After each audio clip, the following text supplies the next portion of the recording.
நல்ல படிப்பு இருக்கு, பிசினஸ் தொடங்க துடிப்பு இருக்கு, ஆனா ஐடியா இல்லையா?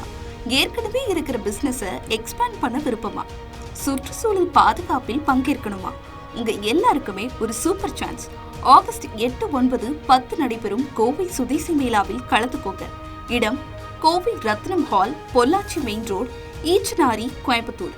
மாறப்போகும் தலையெழுத்து உங்களுக்கு மட்டுமில்ல, இந்தியாவுக்கும் தான். உடனே ரிஜிஸ்டர் பண்ணுங்க.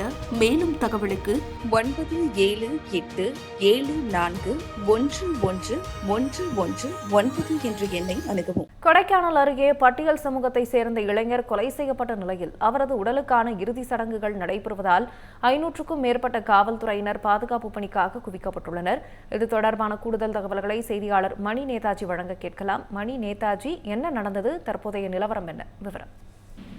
நிச்சயம் ராகப்பிரியா. திண்டுக்கல் மாவட்டம் கொடைக்கானல் பூம்பாறை கிராமத்தில் நேற்று முன்தினம் இரவு நேரத்தில் முன்பகை காரணமாக ராமர் என்ற பட்டியல் சமுதாயத்தை சேர்ந்தவரை ரவு என்பவர் வேறு சமுதாயத்தை சேர்ந்தவர் வெட்டியதில் ராமர் பலியான விவகாரத்தில் நேற்று இறந்தவரின் உறவினர்கள் சாலை மறியலில் சுமார் 8 மணி நேரத்துக்கு மேலாக போராட்டத்தில் ஈடுபட்டனர். அதனைத் தொடர்ந்து மாவட்ட காவல் கண்காணிப்பாளர் மற்றும் கோட்டாட்சியர் தலைமையில் அவர்கள் பேச்சுவார்த்தையில் ஈடுபட்டு 12 லட்சம் ரூபாய் நிவாரணம் தொகையாகவும் இறந்தவர் மனைவிக்கு அரசு வேலை வழங்கப்படும் என்று கூறியதைத் தொடர்ந்து தற்காலிகமாக போராட்டம் கைவிடப்பட்டது.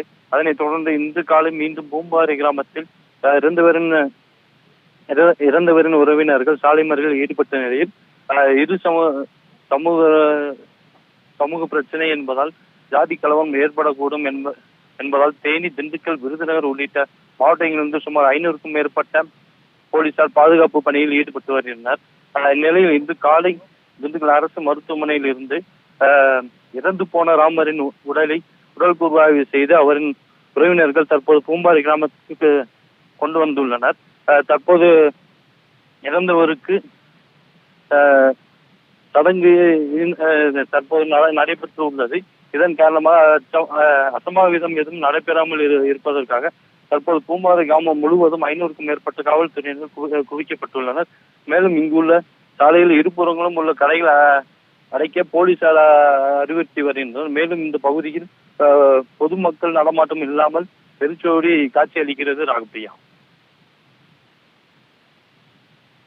நன்றி மணி நேதாஜி. தமிழ் ஜனம் சேனலை சப்ஸ்கிரைப் பண்ணாம பார்த்துட்டு இருந்தீங்கன்னா மறக்காம சப்ஸ்கிரைப் பண்ணிடுங்க.